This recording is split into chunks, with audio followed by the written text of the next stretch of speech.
الحمد للہ وکفى والصلاة والسلام على عباده الذین اصطفى خصوصا على افضلهم وخاتم النبیین محمد الامین وعلى آلہ وصحبہ اجمعین اما بعد فاعوذ باللہ من الشیطان الرجیم بسم اللہ الرحمن الرحیم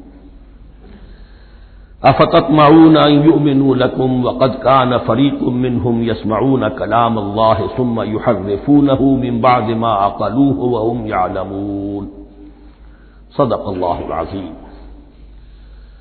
رب اشرح لي صدري ويسر لي امري واحلل عقدة من لساني يفقهوا قولي اللهم ربنا الهمنا رشدنا واعذنا من شرور انفسنا اللهم ارنا الحق حقا وارزقنا اتباعه وارنا الباطل باطلا وارزقنا اجتنابه اللهم وفقنا لما تحب وترضى اللهم ربنا آنس وحشتنا في قبورنا وارحمنا بالقرآن العظيم اللهم اجعله لنا إماما ونورا وهدى ورحمة اللهم ذكرنا منه ما نسينا وعلمنا منه ما جهلنا وارزقنا تلاوته آناء الليل وآناء النهار واجعله لنا حجة يا رب العالمين آمین۔ اب تک ہم نے سورہ بقرہ کے 8 رکوع اور اس پر مستضاد صرف 3 آیات کا مطالعہ کیا ہے۔ آج میں چاہتا ہوں کہ ہماری رفتار قدرے تیز ہو، تو یہ جو سلسلہ مضمون چل رہا ہے خطاب بے امت سابقہ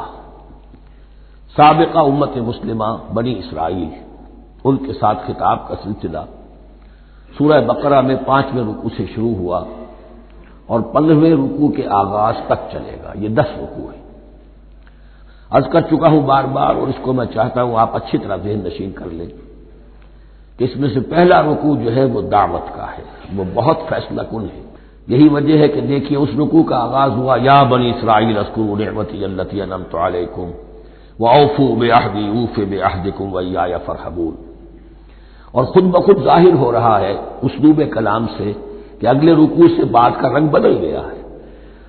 یا بنی اسرائیل اذکروا نعمتی التی انعمت علیکم وانی فضلتکم علی العالمین واتقوا یوما لا تجزی نفس عن نفس شیئا ولا يقبل منها شفاعت ولا يؤخذ منها عدل ولا هم ينصرون۔ یہ تہدید کا انداز ہے، دھمکی کا انداز ہے۔ تو میں نے عرض کیا تھا کہ 5واں رکوع اس خطاب میں بمنزلہ فاتحہ ہے، بہت اہم ہے، اور بقیہ جو 9 رکوع ہیں ان میں بریکٹ کا انداز ہے کہ 2 آیتوں سے بریکٹ شروع ہوتی ہے، انہی 2 آیتوں پر بریکٹ ختم ہوگی۔ یہ ملامت کا خطاب ہے اور ان کے خلاف ایک مفصل فرض قرارداد جرم جو ہے وائد کی گئی ہے، جس کے نتیجے میں وہ اس منصب سے معزول کر دیے گئے جس پر 2000 برس سے فائز تھے، اور ان کی جگہ پر اب امت محمد، نئی امت مسلمہ علی صاحب الصلاۃ والسلام، اب اس کا نصب، اس کی انسٹالیشن اور اس کی انسٹالیشن سیریمنی کے طور پر تحویل قبلہ کا معاملہ۔ یہ ربط کلام اگر سامنے نہ رہے تو انسان کھو جاتا ہے قرآن مجید کی طویل صورتوں کو پڑھتے ہوئے کہ بات کہاں سے چلی تھی، کدھر جا رہی ہے، کیا ربط ہے، کیا تعلق ہے، سیاق کلام کیا ہے۔ اس کو میں اس لیے بار بار، حالانکہ مجھے معلوم ہے کہ وقت کم ہے لیکن میں اس چیز کو زیادہ اہمیت دے رہا ہوں۔ اب ان 9 رکوعوں کے مضامین میں کچھ تو واقعات ہیں، تم نے یہ کیا، تم نے یہ کیا، تم نے یہ کیا۔ ظاہر بات ہے ترجمہ تو کرنا ہوگا، کچھ مختصر وضاحت بھی کرنی ہوگی، لیکن ان کے تفصیل میں جانے کی ضرورت نہیں ہے۔ لیکن آپ نے دیکھا کہ کچھ واقعات کے بعد پھر کچھ ایسے یونیورسل ٹروتھس بیان ہوئے ہیں، ایسے عظیم حقائق کہ جو ابدی حقائق ہیں، ان کا کسی وقت سے، کسی قوم سے، کسی خاص گروہ سے تعلق نہیں، وہ تو اصول ہیں، سنت اللہ ہم انہیں کہہ سکتے ہیں، یہ اللہ کے جو عام قوانین ہیں، قواعد ہیں اس کائنات میں۔ ایک تو قوانین ہے طبعیہ، فزیکل لاز، ایک مورل لاز ہے کہ جو اس دنیا میں اللہ تعالیٰ کی طرف سے کار فرما ہے۔ تو جہاں وہ مورل لاز آتے ہیں جنہیں آپ کہا کرتے تھے جب بچپن میں کہانی پڑھی اور کہانی کے بعد لکھا اس کا مورل لیسن کیا ہے، اس کہانی سے سبق کیا حاصل ہوا، تو تھوڑے تھوڑے وقفے کے بعد وہ آیات آتی ہیں کہ جو اس گویا کہ اس سلسلہ کلام کے اندر یہ انتہائی اہمیت کی حامل ہے، اس لیے کہ وہ یونیورسل اہمیت کی حامل ہے، اور ان میں در حقیقت ایک رہنمائی پوشیدہ ہے موجودہ امت مسلمہ کے لیے۔ مثلا جتنا حصہ ہم اب تک پڑھ چکے ہیں ان میں سے پہلے تو وہ آیت یاد کیجئے، وَضُرِبَتْ عَلَيْهِمُ الذِّلَّةُ وَالْمَسْكَنَةُ وَبَاءُوا بِغَضَبٍ مِّنَ اللَّهِ۔ معلوم ہوا کہ ایسا ہو سکتا ہے کہ ایک امت مسلمان ہو، اس پر اللہ کے بڑے فضل ہوئے ہوں، بڑا اکرام ہوا ہو، بہت انعام ہوا ہو، پھر وہ اپنی بے عملی یا بد عملی کے باعث اللہ تعالی کے غضب کی مستحق ہو جائے اور ذلت اور مسکنت اس پر تھوپ دی جائے۔ یہ ایک یونیورسل ٹروتھ وہاں سے نکل آیا کہ ہمیں سوچنا ہوگا، یہ ایک لمحہ فکریہ ہے امت مسلمہ کیا کہ کیا ہم تو کہیں آج اس پوزیشن میں نہیں ہیں۔ حدیث میں آپ کو سنا چکا ہوں، لَيَأْتِيَنَّ عَلَىٰ أُمَّتِي مَا أَتَىٰ عَلَىٰ بَنِي إِسْرَائِيلَ حَسْبَ النَّعْلِ بِالنَّعْلِ۔ دوسرا اسی طرح کا یونیورسل ٹروتھ والا مقام تھا آخری جو ہم نے کل پڑھا ہے، ثُمَّ قَسَتْ قُلُوبُكُمْ وَهِيَ كَالْحِجَارَةِ أَوْ أَشَدُّ قَسْوَةً۔ کسی مسلمان امت کا یہ حال بھی ہو سکتا ہے کہ ان کے دل اتنے سخت ہو جائیں کہ سختی میں پتھروں کو اور چٹانوں کو مار دے جائے۔ یہ بھی ایک کیفیت ہے جو سامنے آئی، حالانکہ قوم وہ ہے انی فضلتکم علی العالمین، از کجا تاب کجا، لیکن یہ حقیقت بھی ہمارے سامنے آئی کہ یہ چیزیں جو ہیں اپنی جگہ پر امکانات میں سے ہیں۔ البتہ یہاں ایک بات میں عرض کر دوں کہ اس قساوت قلبی میں پوری امت برابر مسلط جو ہے مبتلا نہیں ہوا کرتی، اس میں امت کے جو قائدین ہوتے ہیں اور امت مسلمہ کے قائدین اس کے علماء ہوتے ہیں، سب سے زیادہ شدت کے ساتھ یہ خرابی ان میں آتی ہے، اس لیے کہ باقی لوگ تو پیروکار ہیں، پیچھے چلتے ہیں، وہ اعتماد کرتے ہیں کہ یہ ہے اللہ کی کتاب کے پڑھنے والے، یہ ہے تورات کے حامل، یہ جانتے ہیں، وہ ان کے پیچھے پیچھے چل رہے ہوتے ہیں۔ لیکن جو لوگ جان بوجھ کر اللہ کی کتاب میں تحریف کر رہے ہوں، انہیں تو پتا ہے ہم کیا کر رہے ہیں۔ جو لوگ جان بوجھ کر حق کو پہچان کر اس کا انکار کر رہے ہیں، انہیں تو پتا ہے کہ ہم کیا کر رہے ہیں۔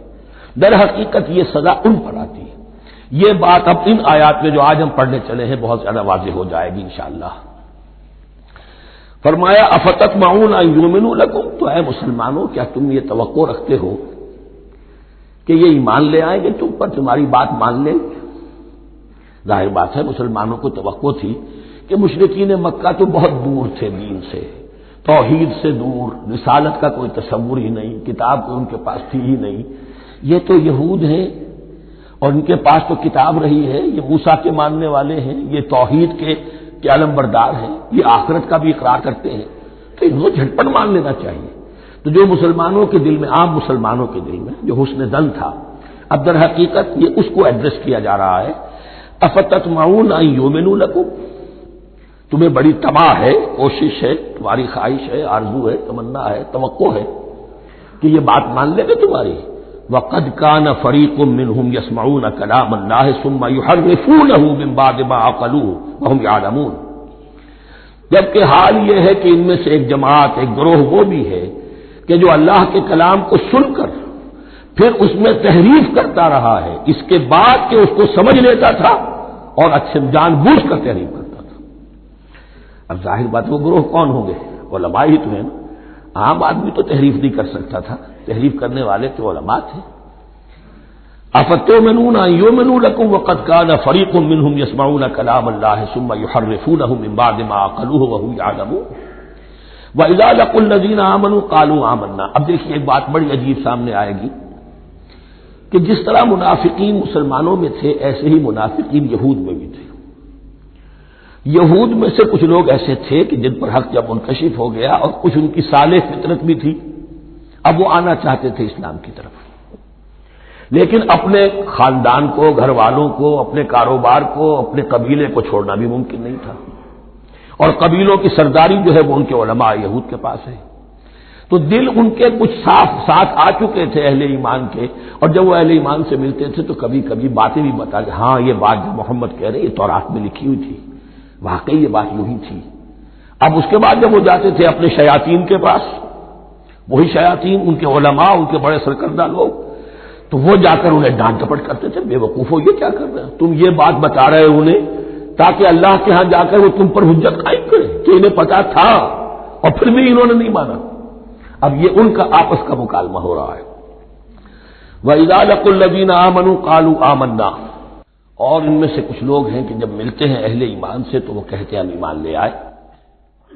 وَإِذَا خَلَا بَعْضُهُمْ إِلَىٰ بَعْضٍ، اور جب وہ خلوت میں ہوتے ہیں ایک دوسرے کے ساتھ، قالوا وہ کہتے ہیں اتحدثونہم، کیا تم بتا رہے ہو ان کو، بما فتح اللہ علیکم، وہ باتیں جو اللہ نے کھولی ہیں تم پر، لیحاجوکم بہ عند ربکم، کہ وہ تم پر حجت قائم کرے تمہارے رب کے پاس، کہ اللہ اس نے مانا تھا کہ ہاں تورات میں یہ ہے، تو تم ذرا عقل سے کام لو، یہ حقیقتیں جو تورات کے ذریعے سے ہمیں معلوم ہے مسلمانوں کو مت بتاؤ. اس پر اللہ کا تبصرہ کیا ہے، افلا تعقلون، یہ تو ابھی انہی کا قول ختم ہوا کہ کیا تم عقل نہیں ہے کہ تم ایسا بیوقوفی کا کام کر رہے ہو. اولا یعلمون، یہ تبصرہ اللہ کا ہے، تو کیا یہ لوگ نہیں جانتے ان اللہ یعلم ما یسرون وما یعلنون، کہ اللہ تو جانتا ہے وہ سب کچھ بھی جو وہ چھپاتے ہیں اور وہ سب کچھ بھی جسے وہ ظاہر کرتے ہیں. تو چاہے یہ باتیں مسلمانوں کو بتاؤ نہ بتاؤ، اللہ کی طرف سے تو محاسبہ ہو ہی جانا ہے، لہذا یہ بھی ان کی ناسمجھی کی دلیل ہے. اب آ رہی ہے وہ اصل اہم بات جو میں نے آج ابتدا میں بیان کر دی تھی، وَمِنْهُمْ أُمِّيُّونَ، ان میں سے بھی ایک طبقہ تو ہے ان پڑھ لوگوں کا. اب دیکھیے امی اصل میں تو ایک طرح سے کہنا چاہیے کہ مشرکین عرب کے لیے لفظ ہے قرآن مجید میں. کیوں؟ ان کے اندر پڑھنے لکھنے کا رواج بھی نہیں تھا، کوئی آسمانی کتاب بھی ان کے پاس نہیں تھی. لیکن اب یہود کے بارے میں کہا جا رہا ہے، جیسے آج مسلمان ہیں کہ اکثر و بیشتر مسلمان تو جاہل ہیں، چاہے پی ایچ ڈی کیا ہوا، پی ایچ ڈی تو فزکس میں کیا ہوا ہے، قرآن کی الف بیتیں نہیں آتی، دین کے جو ہے مبادی تک سے ناواقف ہیں، بہت پڑھے لکھے، اس کو ہمارے بعض لوگ کہتے ہیں پڑھے لکھے جاہل. آج کی عظیم اکثریت مسلمانوں کے پڑھے لکھے مسلمانوں کی وہ پڑھے لکھے جاہلوں پر مشتمل ہے. اس میں شامل کر لیجئے ہماری اکثریت جو ہے ہی بغیر پڑھی لکھی. تو اب انہیں کیا پتا، وہ تو سارا اعتماد کریں گے علماء پر. کوئی بریلوی ہے بریلوی علماء پر اعتماد کریں گے، کوئی دیوبندی ہے وہ دیوبندی علماء پر اعتماد کریں گے، کوئی اہل حدیث ہے وہ اہل حدیث علماء پر اعتماد کریں گے.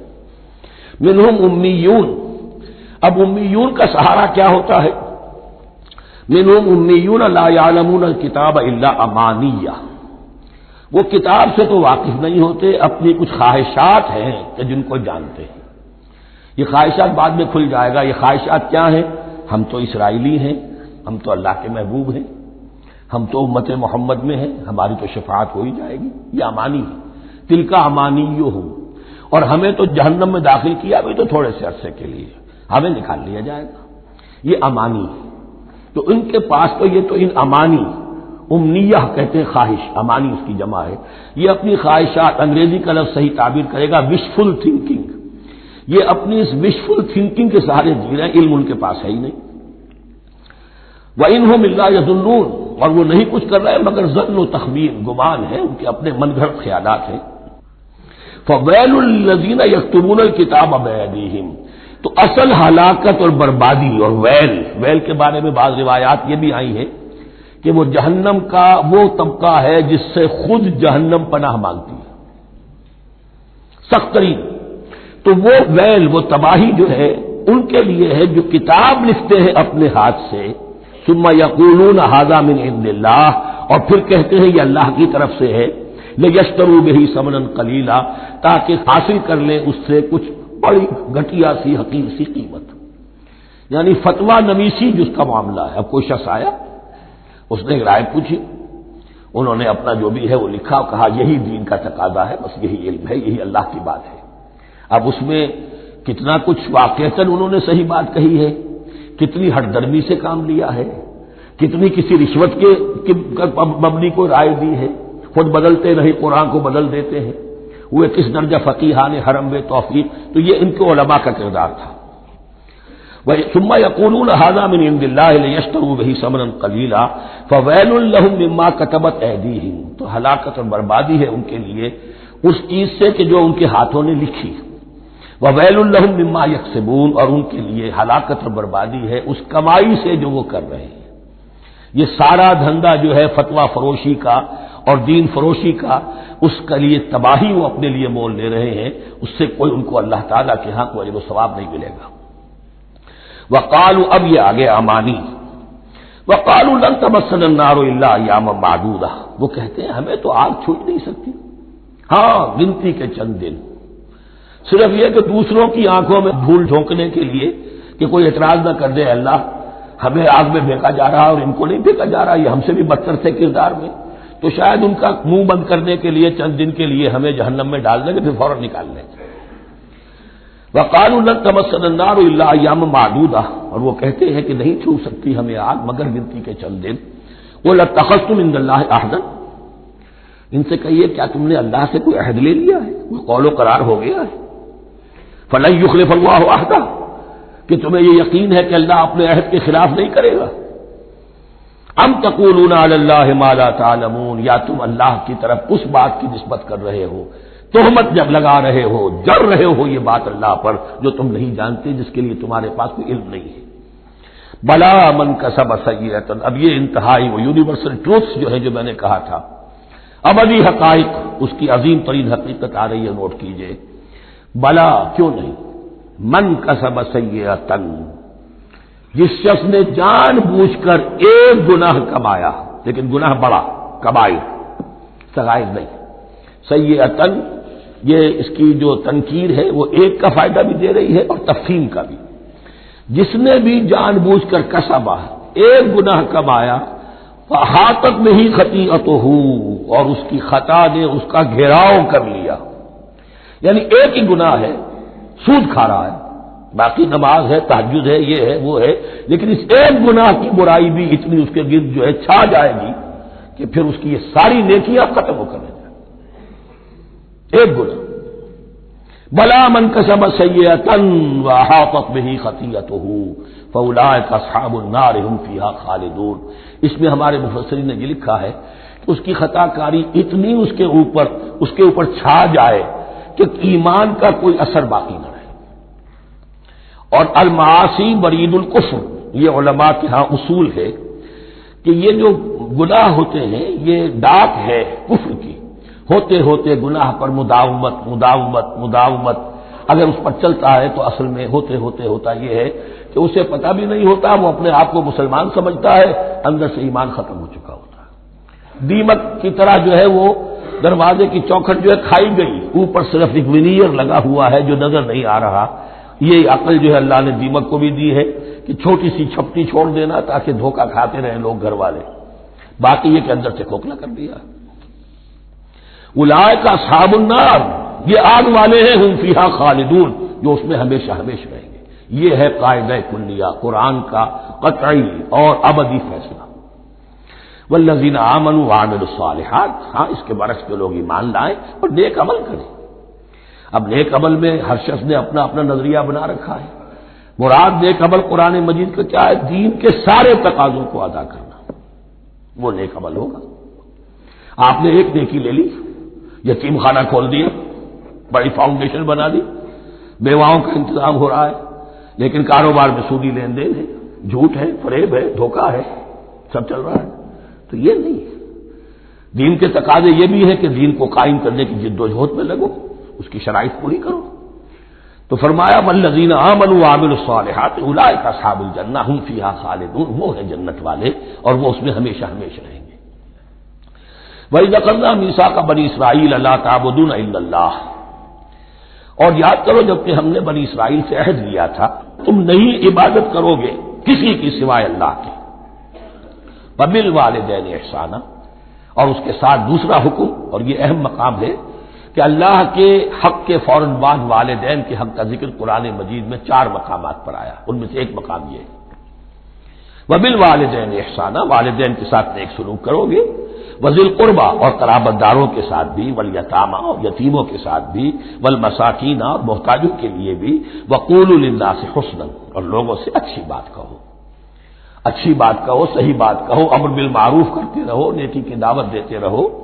وَأَقِيمُوا الصَّلَاةَ وَآتُوا الزَّكَاةَ، اور نماز قائم کرو، قبائل قائم رکھو اور زکوٰۃ ادا کرو گے، یہ گویا کہ معاہدہ ہو رہا ہے۔ ثُمَّ تَوَلَّيْتُمْ، پھر دیکھو تم نے اس سے پیٹھ موڑ لی، إِلَّا قَلِيلًا مِنكُمْ، سوائے تم میں سے تھوڑے سے لوگوں کے، وَأَنْتُمْ مُعْرِضُونَ، اور تم ہو ہی پھر جانے والے، تمہاری یہ عادت گویا کہ طبیعت ثانیہ ہے۔ اب ایک خاص مثال آ رہی ہے، اس کے بعد پھر ایک بہت بڑا یونیورسل ٹروتھ آئے گا۔ مثال کیا ہے؟ اللہ نے ان سے ایک عہد لیا تھا، وَإِذْ أَخَذْنَا مِيثَاقَكُمْ، ہم نے تم سے یہ عہد بھی لیا تھا، لَا تَسْفِكُونَ دِمَاءَكُمْ، دیکھو اپنا خون نہیں بہاؤ گے، یعنی آپس میں جنگ نہیں کرو گے، لڑو گے نہیں، تم بنی اسرائیل ایک وحدت بن کر رہو گے، جیسے کہ قرآن مجید میں آیا ہے انما المؤمنون اخوۃ، تم بھائی بھائی ہو، لا تسفكون دماءکم، اپنا خون نہیں بہاؤ گے، ولا تخرجون انفسکم من دیارکم، اور نہ ہی تم نکالو گے اپنے کچھ لوگوں کو ان کے گھروں سے۔ اب یہاں مجھے وضاحت کرنی پڑے گی ورنہ بات سمجھ میں نہیں آئے گی کہ جب حضرت یوشع ابن نون کی سرکردگی میں بنی اسرائیل نے فلسطین کو فتح کرنا شروع کیا، اور سب سے پہلے جیریکو فتح کیا گیا شہر، اس کے بعد جب سارا فلسطین فتح کر لیا تو انہوں نے ایک مرکزی حکومت قائم نہیں کی، 12 قبیلوں نے 12 حکومتیں بنا لی، جیسے 12 چشمے تھے پانی کے ویسی 12 حکومتیں۔ اب ظاہر بات ہے جہاں 12 حکومتیں ہوں گی تو وہ طوائف الملوکی جس کو کہتے ہیں، آپس کی کھٹپٹ ہوتی تھی، جنگیں ہوتی تھی، پھر ان میں سے ایک دوسرے پر حملہ کر کے وہاں کے لوگوں کو نکال باہر کرتے تھے، بھاگنے پر مجبور کر دیتے تھے، تو یہ تھی ان کی کیفیت۔ لیکن اس کے بعد پھر جب وہ لوگ چلے گئے کہیں کفار کے ملک میں چلے گئے، اب کفار میں جو ہے ان کو لا کر اور ان کے سامنے ان کے ہاں بیچنا چاہا، چونکہ غلام بن گئے وہاں جا کر، یا انہوں نے غلام بنا لیا، تو اب فدیہ دے کر چھڑا رہے ہیں کہ ہمیں حکم دیا گیا ہے کہ جو بھی تمہارا اسرائیلی بھائی ہو اس کو فدیہ دے کر چھڑا لو اگر کہیں وہ اسیر ہو جائے۔ تو ایک حکم کو تو مانا نہیں اور دوسرے پر عمل ہو رہا ہے۔ حکم تو یہ تھا کہ آپس میں خون ریزی کرو ہی نہیں، وہ اس حکم کو تو توڑ دیا، لیکن بڑے متقیانہ انداز میں اب جو اس وقت اس کی وجہ سے جو غلام بن گئے یا اسیر ہو گئے اب ان کو چھڑوا رہے کہ اللہ کا حکم ہے، شریعت کا حکم ہے۔ یہ ہے وہ تضاد جو مسلمان امتوں کے اندر ہو جاتا ہے، اس پر آئے گا وہ یونیورسل ٹروتھ۔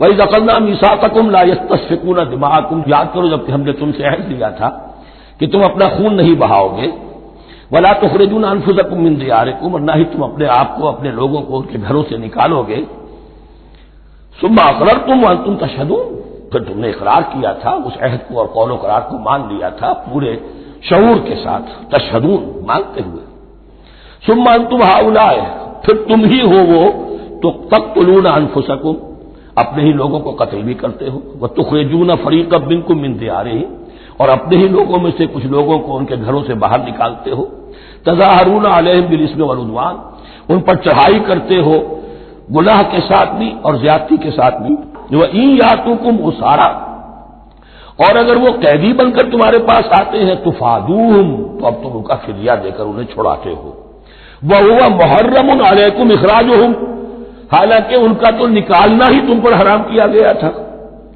اب یہ واقعہ آپ نے پڑھ لیا، سمجھ لیا، اب دیکھیے اس سے جو سبق ہے، مورل لیسن ہے جو ابدی ہے، افتؤمنون ببعض الکتاب وتکفرون ببعض، تو کیا تم ہماری شریعت کے ایک حصے کو مانتے ہو اور ایک کو نہیں مانتے؟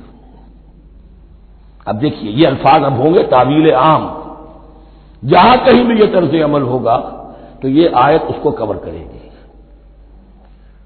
افتؤمنون ببعض الکتاب وتکفرون ببعض، تو کیا تم مانتے ہو ہماری کتاب کے ایک حصے کو اور ایک کو نہیں مانتے؟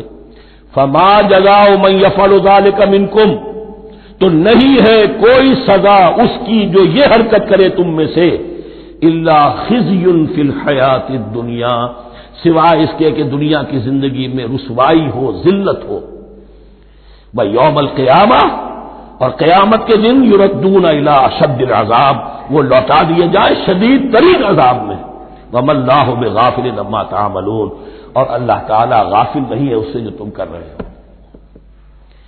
آج امت مسلمہ پر 100% یہ آیت منطبق ہو رہی ہے، پورے دین پر چلنے کو تیار نہیں، ہر گروہ نے کوئی ایک شے حلال کر لی اپنے لیے، ملازم پیشہ طبقہ ہے، رشوت حلال ہے، کیا کرے اس کے بغیر گزارا نہیں ہوتا، کاروباری طبقہ ہے، سود کیا کرے اس کے بغیر تو یہ کاروبار چلتا نہیں، ہر ایک کے لیے، ہر ایک نے، یہ جو طوائف ہے ان سے جا کے پوچھیے وہ بھی کہتے کیا کریں ہم، ہمارا یہ دھندا ہے، ہم بھی محنت کرتی ہیں، مشقت کرتی ہیں۔ ابھی ٹی وی پر میں نے دیکھا بنگال کی پروسٹیٹیوٹس مسلمان جو ہیں ان کے کچھ انٹرویوز لیے گئے کہ ہم پر کیوں پابندی عائد کرنے کی کوشش کی جا رہی ہے، یہ بھی ایک محنت ہے جو ہم کرتی ہیں، اور یہ کہ ان میں سے آپ کو یہ بھی معلوم ہے کہ ان میں سے بعض ایسی ہوتی ہے وہ جب محرم کے دن آئیں گے کالے کپڑے پہنیں گی، جلوسوں کے ساتھ ہوں گی، اور یہ مزاروں کے اوپر اکثر و بیشتر وہی ہوتی ہیں، دبال کھیلتی ہیں، جو کچھ کرتی ہیں وہ نیکی ان کے ہاں بھی ہے۔ تو نیکی اور بدی کا ایک امتزاج ہے۔ کل دین جب تک وہ نہ ہو تو اس کی سزا یہ ہے خزی فی الحیات دنیا، وہ ہمارے اوپر ہے۔ ضربت علیہم الذلۃ والمسکنہ، وہ خز اور وہ ذلت اور مسکنہ تھوپ دی گئی ہے۔ باقی رہ گیا قیامت کا معاملہ، وَيَوْمَ الْقِيَامَةِ يُرَدُّونَ إِلَىٰ أَشَدِّ الْعَذَابِ، شدید ترین عذاب میں۔ تو اپنے طرز عمل سے تو ہم اس کے مستحق ہو گئے ہیں، باقی اللہ تعالیٰ کی رحمت جو ہے دستگیری فرما لے اس کا اختیار ہے۔ لیکن دھمکی کا پھر انداز دیکھیے، وَمَا اللَّهُ بِغَافِلٍ عَمَّا تَعْمَلُونَ، اللہ غافل نہیں ہے اس سے جو تم کر رہے ہو۔ ہر سال عمرہ فرما کے آ رہے ہیں، کس رقم سے فرما کر آ رہے ہیں یہ اللہ کو معلوم ہے، یہ حلال سے کمائی تھی یا حرام سے؟ رمضان مبارک میں حرم میں پہلی صف میں جگہ ریزرو کرائی ہوئی ہے سیٹ صاحب نے، اور وہاں کے شرطوں کو بھی رشوتیں دیتے ہیں، اور وہ سمجھتے ہیں کہ ہم تو سارا نہا دھو کر آ گئے، سال بھر جو بھی حرام کمائی کی تھی سب پاک ہو گئے۔ اللہ نا واقف نہیں ہے، اللہ تمہاری داڑھیوں سے دھوکہ نہیں کھائے گا، اللہ تمہارے اماموں سے اور ابا اور قبا سے دھوکہ نہیں کھائے گا۔ He knows you through and through, He sees you through and through. وَمَا اللَّهُ بِغَافِلٍ عَمَّا تَعْمَلُونَ أُولَٰئِكَ الَّذِينَ اشْتَرَوُا الْحَيَاةَ الدُّنْيَا بِالْآخِرَةِ، یہ وہ لوگ ہیں جنہوں نے دنیا کی زندگی اختیار کر لی ہے آخرت کو چھوڑ کر۔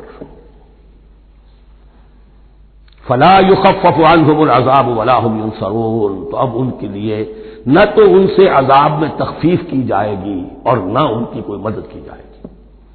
وَلَقَدْ آتَيْنَا مُوسَى الْكِتَابَ وَقَفَّيْنَا مِن بَعْدِهِ بِالرُّسُلِ، اور ہم نے موسیٰ کو کتاب دی تورات، اور قفینا من بعدہ بالرسل، اور پھر اس کے بعد پے بپے لگاتار ہم رسول بھیجتے رہے۔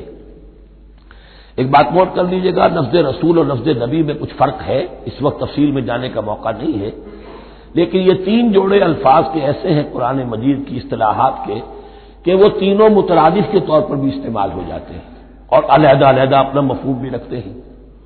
اور اس کا ایک اصول یہ علماء نے بنایا ہے کہ اذا اجتمع تفرقا واذا تفرقا اجتمعا، ایک ہے ایمان اور اسلام، اب یہ بھی مسلم مومن ایک ہی شے ہے، لیکن یہ کہ ایک شے تو نہیں ہے، کچھ فرق بھی ہے۔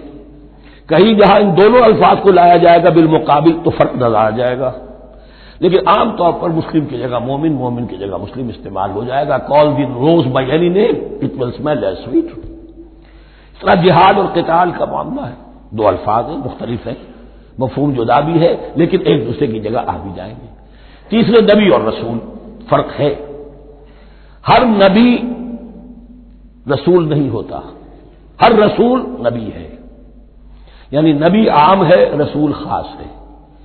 نبی کو جب کسی خاص قوم کی طرف معین طور پر بھیج دیا جاتا ہے تب وہ رسول ہو جاتا ہے، اس سے پہلے اس کی حیثیت ایک ولی اللہ کی ہے، بہت اعلیٰ درجے کا اللہ کا دوست اور ولی جس پر وحی آ رہی ہے۔ عام ولی اللہ میں اور نبی میں فرق یہ ہے، ان پر وحی آتی ہے، ان پر وحی نہیں آتی۔ لیکن اس نبی کو اگر اب آپ بھیج دیں گے کہ جاؤ اذهب الى فرعون، اب وہ رسول ہو گئے، جاؤ اب مدین کی طرف، الى مدین اخاهم شعیبا، اب رسول ہو گئے۔ تو یہ فرق ہے نبی اور رسول کا۔ جیسے آپ کے ہاں CSP کاڈر ہے، اب وہ DC بھی لگ سکتا ہے، کہیں وہ جوائنٹ سیکرٹری لگا ہوا ہے، کہیں ناپسندیدہ آدمی ہے تو OSD لگایا ہوا ہے کہیں، لیکن اس کا کاڈر برقرار رہے گا، CSP تو ہے۔ اسی اعتبار سے ہر نبی ہر حال میں نبی ہے، لیکن اس کو اضافی کیفیت ملتی ہے رسول کی۔ اور ایک بات یہ نوٹ کر لیجئے، نبیوں کو قتل بھی کیا گیا ہے، رسول قتل نہیں ہو سکتے۔ اللہ کا فیصلہ یہ ہے کہ لَأَغْلِبَنَّ أَنَا وَرُسُلِي، میں اور میرے رسول تو غالب آ کر رہیں گے۔ جب بھی کسی قوم نے کسی رسول کی جان لینے کی کوشش کی ہے، اس قوم کو برباد کر دیا گیا اور رسول اور اس کے ساتھیوں کو بچا لیا گیا۔ یہ معاملہ ہوا ہے اللہ کا تمام رسولوں کے ساتھ، نبیوں کے ساتھ نہیں۔ حضرت یحییٰ نبی تھے، قتل کر دیے گئے۔ حضرت عیسیٰ رسول تھے، قتل نہیں کیے جا سکتے تھے، ان کو زندہ آسمان پر اٹھا لیا گیا، اب وہی دوبارہ آئیں گے۔ تو رسول جو ہے وہ قتل نہیں ہوتا، اور اسی اعتبار سے حضور کی بڑی گہری تمنا تھی، لَوَجِدتُّ أَنْ أُقْتَلَ فِي سَبِيلِ اللَّهِ ثُمَّ أُحْيَا ثُمَّ أُقْتَلَ ثُمَّ أُحْيَا، میری بڑی خواہش ہے میں اللہ کی راہ میں قتل ہو جاؤں، پھر زندہ کیا جاؤں، پھر قتل کیا جاؤں، پھر اللہ کی راہ میں پھر زندہ کیا جاؤں، پھر قتل کیا جاؤں، لیکن اللہ نے یہ خواہش آپ کی پوری نہیں کی۔ اس لیے کہ آپ اللہ کے رسول تھے۔ اب یہاں نوٹ کیجئے گا، یہاں لفظ رسول تو آ گیا ہے لیکن یہ نبی کے معنی میں ہے۔ قفینا من بعدہ بالرسل، اس لیے کہ رسول حضرت موسیٰ کے بعد حضرت عیسیٰ ہی ہے، درمیان میں پروفٹس ہیں، profits of the old testament, یہ انبیاء ہیں لیکن ان کے لیے لفظ رسول آ گیا ہے۔ وآتینا عیسی ابن مریم البینات وایدناہ بروح القدس، اور ہم نے عیسیٰ کو بڑی واضح نشانیاں دی، حصی معجزات جتنے حضرت مسیح کو دیے گئے ہیں ویسے اور کسی نبی کو نہیں دیے گئے۔ یہ بعد میں تذکرہ آ جائے گا سورہ آل عمران میں۔ اور ہم نے مدد کی ان کی روح القدس کے ساتھ، حضرت جبرائیل کی خاص تائید انہیں حاصل تھی۔ ظاہر بات ہے، میں نے عرض کیا ہے کہ جو معجزہ ہوتا ہے وہ کسی نبی کی اپنی طاقت سے اس کا ظہور نہیں ہوتا، رسول کی کسی طاقت سے، یا کرامت کسی ولی اللہ کے اپنے اختیار میں نہیں ہوتی، یہ اللہ کی طرف سے، اور اس کے لیے ظہور جو ہوتا ہے وہ فرشتوں کے ذریعے سے۔ ایدناہ بروح القدس افکلما جاءکم رسول بما لا تہوی انفسکم، اب یہاں پر تبصرہ ہو رہا ہے، جو بھی کچھ یہود نے کیا حضرت مسیح کے ساتھ وہ چونکہ معلوم ہے اس کا تذکرہ نہیں کیا، صرف اس پر تبصرہ ہو رہا ہے۔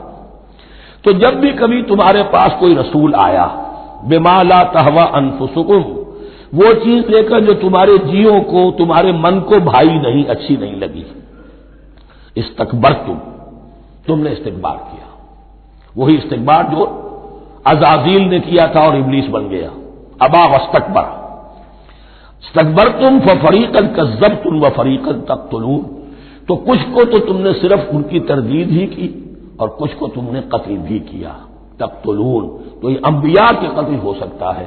اور نمبر 2 ایک رائے یہ دی گئی ہے، تقتلون جو ہے قتل تم نہیں آیا ہے، یہ فعل مضارع ہے، اور فعل مضارع کے اندر ایک فعل جاری رہتا ہے، ختم نہیں ہوتا، گویا کہ تم قتل کرنے کی کوشش کرتے رہے۔ بعض لوگوں کی تو جان کے در پہ ہو گئے۔ وقالوا قلوبنا غلف، اور انہوں نے کہا ہے کہ ہمارے دل تو غلافوں کے اندر بند ہیں۔ یہ اس کو ملائیے پہلی آیت جو آج ہم نے پڑھی ہے، افتطمعون ان یؤمنوا لکم، تو اے مسلمانوں کیا تم یہ توقع رکھتے ہو اور چاہتے ہو کہ یہ تمہاری بات مان لیں گے؟ ان کی اس خواہش کے جواب میں جو وہ کہتے تھے وہ یہ قول ہے، وقالوا قلوبنا غلف، ہمارے دل خلافوں میں ہے، میاں تمہاری بات ہم پر اثر نہیں کر سکتی، جاؤ کسی اور سے بات کرو۔ آج بھی آپ کو یہ الفاظ سننے کو مل جائیں گے، قلوبنا غلف، ہمارے دل تو غلافوں میں ہے، بڑے مضبوط ہیں، مستحکم ہیں، تمہاری بات اس میں گھر کر ہی نہیں سکتی۔ بل لعنہم اللہ بکفرہم، یہ ہے تبصرہ۔ جس کو یہ کہہ رہے ہیں کہ ہمارے دل محفوظ ہیں اور غلافوں میں ہیں، حقیقت میں تو ان پر لعنت ہو چکی ہے اللہ کی طرف سے ان کے کفر کی وجہ سے۔ فقلیلا ما یؤمنون، تو واقعتاً اب کم ہی ہوں گے ان میں سے جو ایمان لائیں گے۔ ولما جاءہم کتاب من اللہ مصدق لما معہم، اب یہاں پر ذکر ہو رہا ہے خود حضور صلی اللہ علیہ وسلم کا، اور جب آ گئی ان کے پاس کتاب اللہ کے پاس سے، یعنی یہ قرآن، مصدق لما معہم، جو اس کی تصدیق کرتے ہوئے آیا جو ان کے پاس ہے۔ میں اس کی وضاحت کر چکا ہوں، قرآن ایک طرف تصدیق کرتا ہے تورات اور انجیل کی، اور دوسری طرف وہ مصداق بن کر آیا ہے تورات اور انجیل کی پیشن گوئیوں کا۔ وَكَانُوا مِن قَبْلُ يَسْتَفْتِحُونَ عَلَى الَّذِينَ كَفَرُوا، اور ان کا حال یہ تھا کہ وہ آخری کتاب اور آخری نبی کے حوالے اور واسطے سے اللہ تعالیٰ سے فتح کی دعائیں کیا کرتے تھے کافروں کے خلاف۔ ہوتا کیا تھا کہ یہ 3 قبیلے مدینے میں آ گئے کہ جو یہودی تھے، بنو قینقاع، بنو نضیر اور بنو قریظہ، اسی میں وہاں رہتے تھے اوس اور خزرج جو یمن سے آئے تھے، اصل عربی قبائل تھے، پھر آس پاس کے قبائل بھی تھے، وہ سب کے سب امیین میں سے تھے، ان کے پاس نہ کوئی کتاب، نہ کوئی شریعت، نہ کسی نبوت سے آگاہ۔ اب ان کے آپس میں جب لڑائیاں ہوتی تھیں اور یہ مار کھاتے تھے، سرمایہ دار تھے، دولت والے تھے، عام طور پر بزدل تھے، لہذا جب بھی کبھی مقابلہ ہوتا تھا مار کھاتے تھے، تو وہاں یہ کہا کرتے تھے کہ ابھی تو تم ہمیں مار لیتے ہو، دبا لیتے ہو، نبی آخری زمان کی آنے کا وقت آ چکا ہے، وہ نئی کتاب لے کر آئیں گے، جب وہ آئیں گے ہم ان کے ساتھ ہو کر جب تم سے جنگ کریں گے تو تم ہمیں شکست نہیں دے سکو گے، ہمیں فتح حاصل ہوگی۔ اور دعا کیا کرتے تھے اللہ اس نبی آخر الزمان کا ظہور جلد ہو تاکہ اس کے واسطے سے اور اس کے ذریعے سے اس کے صدقے ہمیں فتح مل سکے، یہ دعائیں تھیں۔ کیونکہ خزرج اور اوس کے لوگوں نے ان کی یہ دعائیں سنی ہوئی تھیں، یہی وجہ ہے کہ حج میں سن 11 نبوی کے حج میں یا سن 10 نبوی کے حج میں جب وہاں پر 6 آدمیوں سے حضور نے بات کی جو خزرج کے تھے سب کے سب، انہوں نے کلنکھیوں سے ایک دوسرے کو دیکھا، معلوم ہوتا ہے یہ وہی نبی ہے جن کا ذکر یہ یہودی کرتے ہیں۔ تو اس سے پہلے کہ وہ ایمان لائے تم ایمان لے آؤ، گویا کہ وہ علم بالواسطہ طور پر جو انہیں پہنچا تھا وہ ان کے لیے کتنا بڑا سرمایہ بن گیا، ان کے نجات کا ذریعہ بن گیا۔ اور وہ علم جو ان کے پاس تھا تعصب کی وجہ سے اور تکبر کی وجہ سے وہ اسی طرح رہ گئے۔ فذهب الله بنورهم وتركهم في ظلمات لا يبصرون صم بكم عمي فهم لا يرجعون۔ ولما جاءهم كتاب من عند الله مصدق لما معهم وكانوا من قبل يستفتحون على الذين كفروا فلما جاءهم ما عرفوا كفروا به، تو جب ان کے پاس آ گئے وہ چیز جسے انہوں نے پہچان لیا پھر انہوں نے کفر کیا۔ فلعنۃ اللہ علی الکافرین، تو اللہ کی لعنت ہے ایسے کافروں پر۔ بئس ما اشتروا به انفسهم ان يكفروا بما انزل الله بغيا ان ينزل الله من فضله على من يشاء من عباده، بہت بری شے ہے جس کے عوض کہ انہوں نے اپنی جانوں کو فروخت کر دیا، یعنی دنیا کا حقیر سا نفع، یہاں کی حقیر سی مسندیں، یہاں کا جو بھی چودراہٹیں ہیں، جو بھی ان کی حیثیت ہے، صرف اس کا قربانی دینے کو تیار نہیں، یہی تو سبب ہے، اس کی وجہ سے کفر کر رہے ہیں پہچان کر۔ تو بری ہے وہ شے جس کے لیے انہوں نے اپنے آپ کو بیچ دیا۔ ان یکفروا، کہ وہ کفر کر رہے ہیں اس وجہ سے، بما انزل اللہ بغیا، جو اللہ نے نازل فرمایا ہے، اور کفر کیوں کر رہے ہیں اس زندم زندہ میں، ان ينزل اللہ من فضلہ علی من یشاء من عبادہ، کہ اللہ تعالیٰ نے نازل کر دیا ہے اپنے اس فضل میں سے اپنے بندوں میں سے جس پر چاہا۔ وہ اس امید میں تھے کہ وہ اسرائیلی ہی ہوگا۔ جب 1400 برس تک نبوت ہمارے پاس رہی، اب فترت کا زمانہ ہے، 600 برس گزر گئے، اب آخری نبی آنا ہے، ان کو گمان یہ تھا وہ ہم میں سے ہی ہوگا۔ یہاں یہ ہوا کہ یہ رحمت اللہ کی اور یہ فضل جو ہے بنی اسماعیل پر ہو گیا۔ اس کی وجہ سے زدم زدہ بغین، اس بغین کے لفظ کو اچھی طرح نوٹ کر لیجئے، یہ اختلاف جو ہوتا ہے دین میں اس کا اصل سبب یہ بغین کا لفظ آئے گا بار بار قرآن مجید میں۔ یہ بغین کیا ہے؟ جسے عہد حاضر کے ایک خاص جو مکتب فکر ہے سائیکالوجی کا، ایڈلر کا، اس میں یہ قرار دیا گیا ہے کہ انسان کے جو موٹیوز ہیں، جو اس کا انسٹنکٹس ہیں، ان میں ایک بہت پاورفل موٹیو جو ہے to dominate, urge to dominate. میں اس کی بات کیوں مانوں، یہ کیوں نہ میری مانے، یہ ڈومینیشن۔ تو بغین، بغیا کے معنی بھی ہے حد سے بڑھنا، تجاوز کرنا۔ تو وہ اپنی حد سے بڑھ کر دوسروں کے اوپر روب گاجنے کے لیے یہ سارا انہوں نے کیا، اس وجہ سے کہ بنی اسماعیل کے ایک شخص محمد صلی اللہ علیہ وسلم پر اللہ تعالیٰ نے یہ رحمت نازل فرما دی۔ فباؤوا بغضب علی غضب، تو وہ لوٹے غضب پر غضب لے کر، یعنی تہ برتہ غضب ہے ان پر اللہ تعالیٰ کا۔ وللکافرین عذاب مہین، اور ایسے کافروں کے لیے اہانت آمیز، مہین اہانت سے بنا ہے، اہانت آمیز عذاب ہے۔ وَإِذَا قِيلَ لَهُمْ آمِنُوا بِمَا أَنزَلَ اللَّهُ، اور جب ان سے کہا جاتا ایمان لاؤ اس پر جو اللہ نے نازل فرمایا، قَالُوا نُؤْمِنُ بِمَا أُنزِلَ عَلَيْنَا، ہم ایمان رکھتے ہیں اس پر جو ہم پر نازل ہوا۔ وَيَكْفُرُونَ بِمَا وَرَاءَهُ، اور وہ کفر کر رہے ہیں جو اس کے پیچھے ہے۔ انہوں نے انجیل کا کفر کیا، حضرت مسیح کو نہیں مانا۔ انہوں نے محمد کا کفر کیا ہے صلی اللہ علیہ وسلم، اور قرآن کو نہیں مانا۔ وَهُوَ الْحَقُّ مُصَدِّقًا لِمَا مَعَهُمْ، اور وہ کفر کر رہے ہیں حالانکہ وہ حق ہے، سچ ہے، درست ہے، اور تصدیق کرتے ہوئے آیا ہے اس کی جو ان کے پاس ہے۔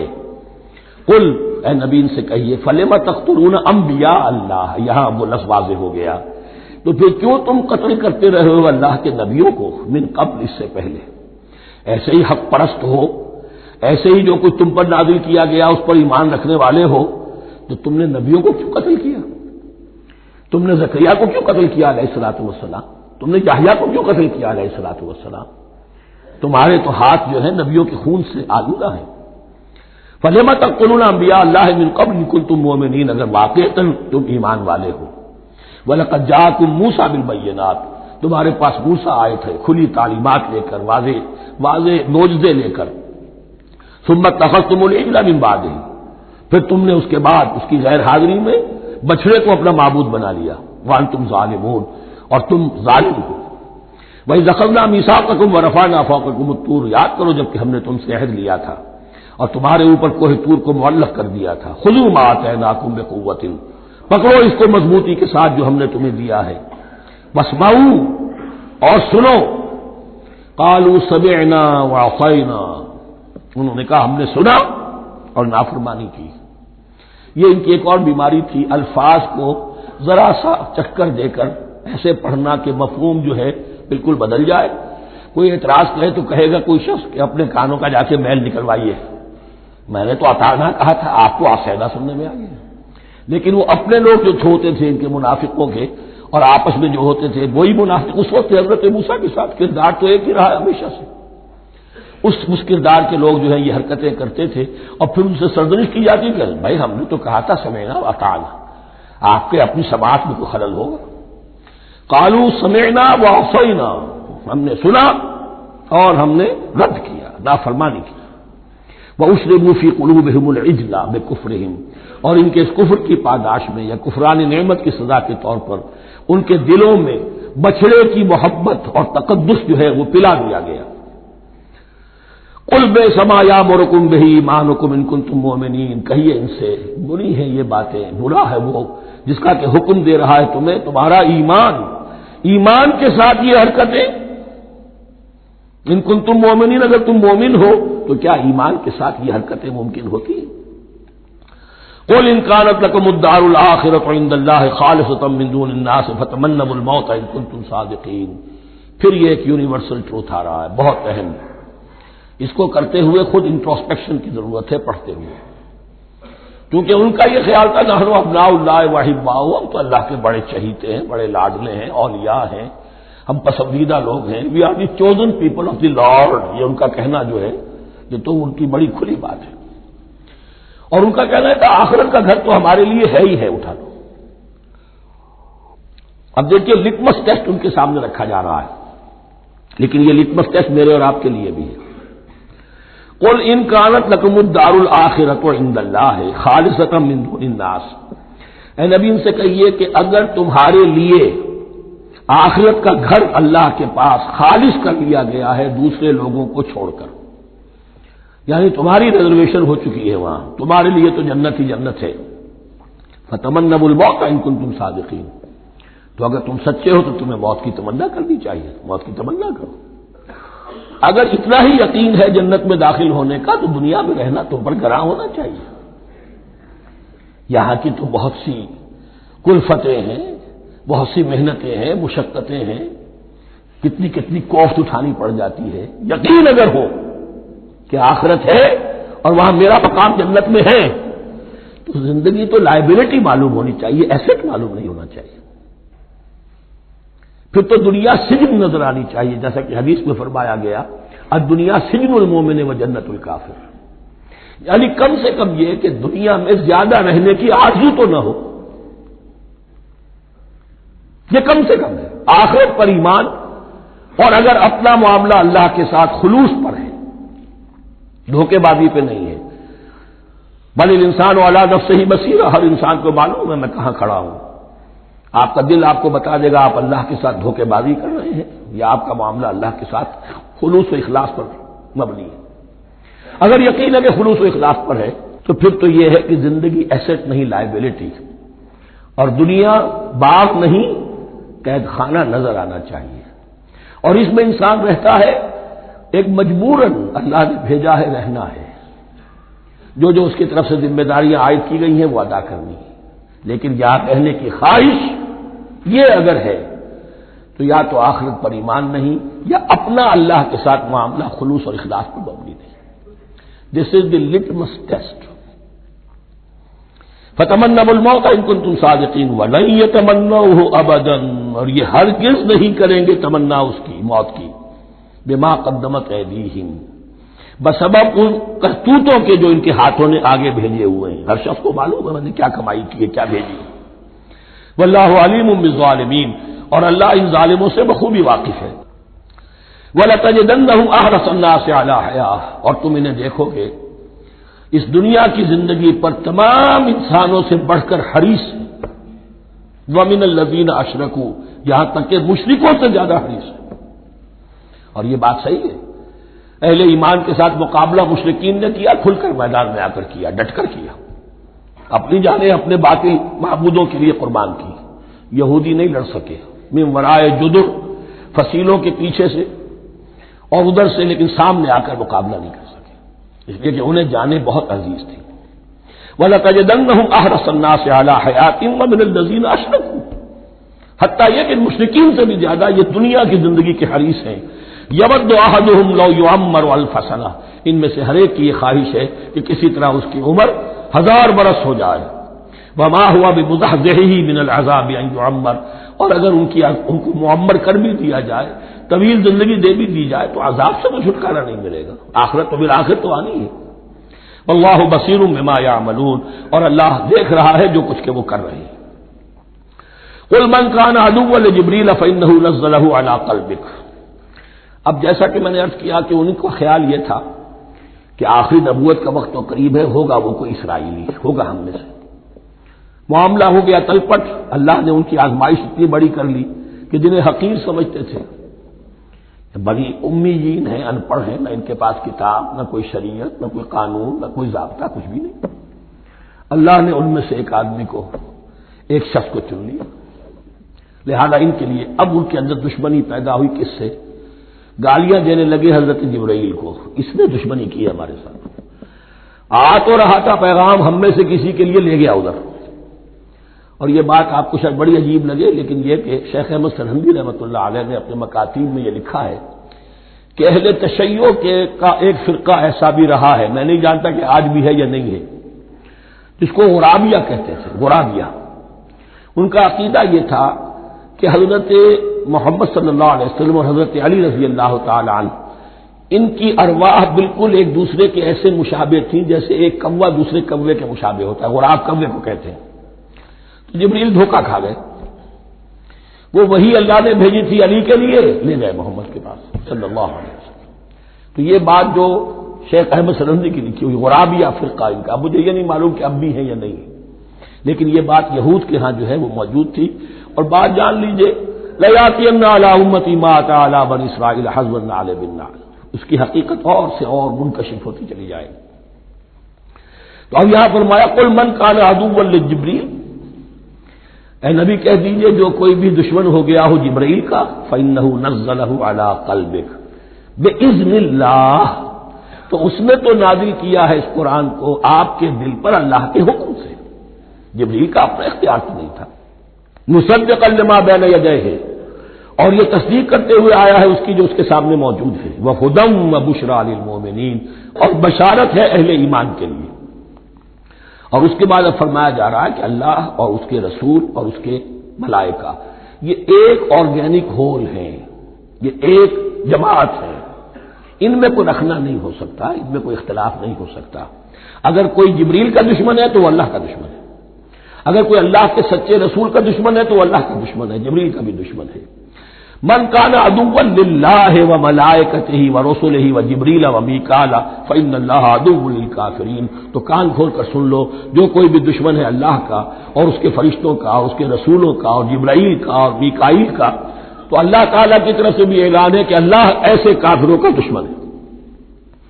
وَلَقَدْ أَنزَلْنَا إِلَيْكَ آيَاتٍ بَيِّنَاتٍ، اور اے نبی ہم نے آپ کی طرف نازل کر دی ہے روشن آیات۔ وَمَا يَكْفُرُ بِهَا إِلَّا الْفَاسِقُونَ، اور انکار نہیں کرتے ان کا مگر وہی کہ جو سرکش ہے۔ وَمَا يُضِلُّ بِهِ إِلَّا الْفَاسِقِينَ، تیسرے رکوع میں جو سورہ بقرہ کے الفاظ آئے تھے۔ أَوَكُلَّمَا عَاهَدُوا عَهْدًا نَبَذَهُ فَرِيقٌ مِّنْهُمْ، تو جب بھی کبھی انہوں نے کوئی عہد کیا، اللہ سے میثاق کیا، اللہ کے رسولوں سے کوئی عہد کیا، نبذہ فریق منہم، ان میں سے ایک گروہ نے اس معاہدے کو پھینک دیا اٹھا کر۔ بل اکثرہم لا یؤمنون، بلکہ ان کی اکثریت جو ہے ایمان سے خالی ہے، جیسا کہ حال آج امت مسلمہ کا ہے۔ مسلمان ہیں، ایمان حقیقی، ایمان قلبی، یقین والا ایمان وہ کتنوں کو حاصل ہے؟ ڈھونڈ اب ان کو چراغ رخ زیبا لے کر۔ وَلَمَّا جَاءَهُمْ رَسُولٌ مِّنْ عِندِ اللَّهِ مُصَدِّقٌ لِّمَا مَعَهُمْ نَبَذَ فَرِيقٌ مِّنَ الَّذِينَ أُوتُوا الْكِتَابَ، پھر وہی بات، اور جب آئے ان کے پاس اللہ کی طرف سے ایک رسول یعنی محمد صلی اللہ علیہ وسلم، مصدق لما معہم، اور تصدیق کرتے ہوئے آئے ہیں اس کی جو ان کے پاس موجود ہے، ان کے ساتھ ہے۔ نبذ فریق من الذین اوتوا الکتاب کتاب اللہ وراء ظہورہم، ان کی ایک گروہ، ان کی ایک جماعت نے اللہ کی کتاب کو اپنی پیٹھوں کے پیچھے پھینک دیا، کأنہم لا یعلمون، گویا کہ وہ جانتے ہی نہیں، انجانے سے وہ کر رہے تھے کہ ہمیں کچھ پتہ نہیں۔ ان کے عوام پوچھتے ہوں گے کیا یہ وہی نبی ہے جن کا ذکر نہیں، کیا بڑے کوئی یقین سے نہیں کہہ سکتے، کچھ نہیں، ابھی دیکھیں گے، تیل دیکھو، تیل کی دھار دیکھو، کأنہم لا یعلمون، جیسے انہیں علم نہیں ہے۔ واتبعوا ما تتلو الشیاطین علی ملک سلیمان، اب ایک اور حقیقت نوٹ کیجئے، جب کسی مسلمان امت میں دین کی اصل حقیقت، اصل تعلیمات سے بہت پیدا ہوتا ہے تو رجحان کدھر ہو جاتا ہے؟ جادو، ٹونا، ٹوٹکا، تعویذ، عملیات، قرآن کی عملیات۔ قرآن اترا تھا کسی اور کے لیے، کام کے لیے، یہ اس کو ذریعہ بناتے ہیں دشمن کو زیر کرنے کے لیے۔ محبوب آپ کے قدموں میں آ کر گرے گا، عمل قرآنی ہے، اتنے 100 روپے کا آپ لی جائیے تو مل جائے گا۔ یہ دندے ہمارے ابھی چل رہے ہیں، خوب چلتے ہیں، اور میں سمجھتا ہوں کہ سب سے زیادہ فلرشنگ کاروبار جو ہے وہ اس طرح کا ہے۔ ہینگ لگے نہ پھٹکڑی، نہ آپ کو کوئی اس میں محنت کرنے کی ضرورت ہے، نہ اس کے اندر آپ کو انویسٹ کرنے کی ضرورت ہے، اور کاروبار چلتا۔ تو وہاں بھی کیا ہوا، واتبعوا، جب دین کی اصل حقیقت کو دور پھینک دیا، انہوں نے پیروی کی اس کی ما تتلو الشیاطین علی ملک سلیمان، جو شیاطین جن جو تھے، علی ملک سلیمان سے مراد ہے علی عہد ملک سلیمان، حضرت سلیمان کے زمانے میں چونکہ اللہ تعالی نے ان جنات کو حضرت سلیمان کے تابع کر دیا تھا، تو وہاں پر چونکہ ان کا جو ہے کوئی میل جول زیادہ تھا لوگوں کے ساتھ، تو وہ انہیں کچھ اس قسم کی چیزیں سکھاتے رہتے تھے، گویا کہ اندر سے تخریب کاری۔ واتبعوا ما تتلو الشیاطین علی ملک سلیمان وما کفر سلیمان ولکن الشیاطین کفروا، اور سن لو سلیمان نے کبھی کفر نہیں کیا، بلکہ یہ شیاطین تھے کہ جو کفر کرتے تھے۔ جادو کفر ہے، لیکن آپ کو نقش سلیمانی آج تک بھی لفظ ملے گا، نقش سلیمانی۔ آج بھی مسلمان بھی ان چیزوں کو حضرت سلیمان کی طرف منسوب کر رہے ہیں، وہ ظلم اب بھی جاری ہے۔ وما کفر سلیمان ولکن الشیاطین کفروا یعلمون الناس السحر، وہ لوگوں کو جادو سکھاتے تھے۔ وما انزل علی الملکین ببابل ہاروت و ماروت، اور جو کچھ نازل کیا گیا 2 فرشتوں پر، ہاروت اور ماروت پر، بابل میں۔ بابل یہ ہے پرانا عراق، بیبلونیا۔ نبوکدنضر بھی بیبلونیا کا بادشاہ تھا، نمرود بھی بیبلونیا کا بادشاہ تھا۔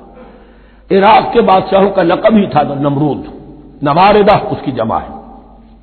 تو حضرت سلیمان کی حکومت جب تھی تو وہاں پر یہ لوگ جنات جو ہیں وہ اس قسم کی تخریب کاری کر رہے تھے، تو اللہ تعالیٰ نے آخری آزمائش کے لیے 2 فرشتوں کو زمین پر اتارا، اور وہ انسانی شکل میں لوگوں کو جادو سکھاتے تھے، بتاتے بھی جاتے تھے دیکھو جادو کفر ہے، ہم سے مت سیکھو، لیکن اس کے باوجود لوگ سیکھتے تھے، تو گویا کہ ان پر اتمام حجت ہو گیا کہ اب ان کے اندر خباثت جو ہے پوری طریقے سے گھر کر چکی ہے۔ وما یعلمان من احد، اور وہ نہیں سکھاتے تھے کسی کو بھی، حتی یقولا انما نحن فتنۃ فلا تکفر، یہاں تک کہ وہ کہہ دیتے تھے کہ دیکھو ہم تمہاری آزمائش کے لیے بھیجے گئے ہیں، ہم فتنہ ہیں، تو تم کفر مت کرو۔ فیتعلمون منہما ما یفرقون به بین المرء وزوجہ، تو وہ سیکھتے تھے ان دونوں سے وہ شے کہ جس کے ذریعے سے تفریق کر سکے ایک شخص اور اس کی بیوی کے درمیان، تفرقہ ڈالنا گھروں کے اندر، فساد۔ اب بھی یہ عورتوں کے اندر یہ کام بڑی تیزی کے ساتھ چلتے ہیں، تعویذ اور دھاگے اور کیا کوئی گنڈے چلتے ہیں۔ وما هم بضارین بہ من احد، اور نہیں تھے وہ ضرر پہنچانے والے کسی کو کچھ بھی الا باذن اللہ۔ ایمان کا تقاضا یہ ہے کہ چاہے کوئی دوا ہو وہ بھی باذن رب کام کرے گی، ورنہ نہیں۔ کوئی اور اسباب طبیعیہ ہے، ان کے بھی اثرات ظاہر ہوں گے اگر اللہ چاہے گا، اس کے بغیر کچھ نہیں ہو سکتا۔ جادو کا بھی اثر ہوگا تو اللہ کے اذن سے ہوگا، تو بندہ مومن کو ڈٹے رہنا چاہیے اور مقابلہ کرنا چاہیے۔ وما هم بضارین بہ من احد الا باذن اللہ ویتعلمون ما یضرهم ولا ينفعهم، اور وہ سیکھتے تھے ان سے وہ چیزیں جو ان کے لیے مضرت بخش تھی، ضرر پہنچانے والی، اور انہیں نفع نہیں پہنچاتی تھی۔ وَلَقَدْ عَلِمُوا لَمَنِ اشْتَرَاهُ مَا لَهُ فِي الْآخِرَةِ مِنْ خَلَاقٍ، حالانکہ یہ بات ان کے علم میں آ چکی تھی کہ جس نے بھی اس چیز کو حاصل کیا، جادو سیکھا، اس کا پھر آخرت میں کوئی حصہ نہیں ہے۔ وَلَبِئْسَ مَا شَرَوْا بِهِ أَنفُسَهُمْ، اور بری تھی وہ چیز جس کے لیے انہوں نے اپنے آپ کو فروخت کر دیا، لَوْ كَانُوا يَعْلَمُونَ، کاش کہ انہیں علم ہوتا۔ وَلَوْ أَنَّهُمْ آمَنُوا وَاتَّقَوْا، اور اگر وہ ایمان رکھتے اور تقوی کی روش اختیار کرتے، لَمَثُوبَةٌ مِّنْ عِندِ اللَّهِ خَيْرٌ، تو بدلہ پاتے اللہ کی طرف سے بہت ہی اچھا، بہت خیر۔ لَوْ كَانُوا يَعْلَمُونَ، کاش کہ ان کو معلوم ہوتا۔ یا ایھا الذین آمنوا لا تقولوا رائنا وقولوا انظرنا واسمعوا، اب ایک اور مثال ان کی، وہ تو تھے منافقین بنی اسرائیل جن کا ذکر ہوا، سمعنا وعصینا۔ اب یہاں یہ منافقین جو یہاں پر مسلمانوں میں شامل ہو گئے تھے، یہود کے زیر اثر لوگ، اور آ گئے ہیں مسلمانوں میں بھی، اب ان کا معاملہ کیا تھا؟ جب حضور صلی اللہ علیہ وسلم کی محفل میں بیٹھتے تھے تو جیسے ہوتا ہے آپ نے کوئی بات فرمائی تو اگر فرض کیجئے کہ ادھر کے لوگوں نے نہیں سنی، بات سمجھ میں نہیں آئی، تو وہ ان سے درخواست کرتے تھے رعاینا، حضور ذرا ہماری رعایت کیجئے، بات کو دوبارہ دہرا دیجئے، ہماری سمجھ میں نہیں آیا۔ اب اس کا وہ کیا کرتے تھے یہودی یا یہ ان کے یہودیوں کے زیر اثر منافقین؟ رعاینا، اے ہمارے چرواہے، گویا کہ دل میں خوش ہو رہے ہیں، خباثت نفس اس کو غذا مل رہی ہے، ہم نے تو رعاینا کہہ دیا۔ کسی نے اگر ٹوک دیا، بابا میں نے رعاینا کہا تھا، معلوم ہوتا ہے آپ کی سماعت میں کوئی خلل پیدا ہو چکا ہے، یہ انداز۔ تو مسلمانوں سے کہا جا رہا ہے، یہ واحد آیت ہے اس پورے سلسلے میں جس میں خطاب یا ایھا الذین آمنوا سے ہے، لیکن اصل میں روئے سخن اب بھی بنی اسرائیل کی شرارت ہے۔ یا ایھا الذین آمنوا لا تقولوا رعاینا وقولوا انظرنا واسمعوا، دیکھو تم اس لفظ کو چھوڑ دو، اے اہل ایمان تم مت کہا کرو رعاینا، تم کہا کرو انظرنا، اے نبی ہماری طرف توجہ فرمائیے یا ہمیں مہلت دیجیے۔ نظر کے دونوں معنی ہیں، دیکھنا ہمیں دیکھیے، اور انتظار بھی اسی سے بنا ہے، ذرا سی مہلت دیجیے۔ واسمعوا، اور دوسرے یہ کہ توجہ سے سنا کرو تاکہ دوبارہ پوچھنے کی ضرورت ہی پیش نہ آئے۔ وللکافرین عذاب الیم، اور ان کافروں کے لیے تو دردناک عذاب ہے۔ ما یود الذین کفروا من اہل الکتاب ولا المشرکین ان ینزل علیکم من خیر من ربکم، اور نہیں چاہتے وہ لوگ کہ جنہوں نے کفر کیا ہے اہل کتاب میں سے اور مشرکین میں سے بھی، کہ نازل ہو تم پر کوئی بھی خیر تمہارے رب کی طرف سے۔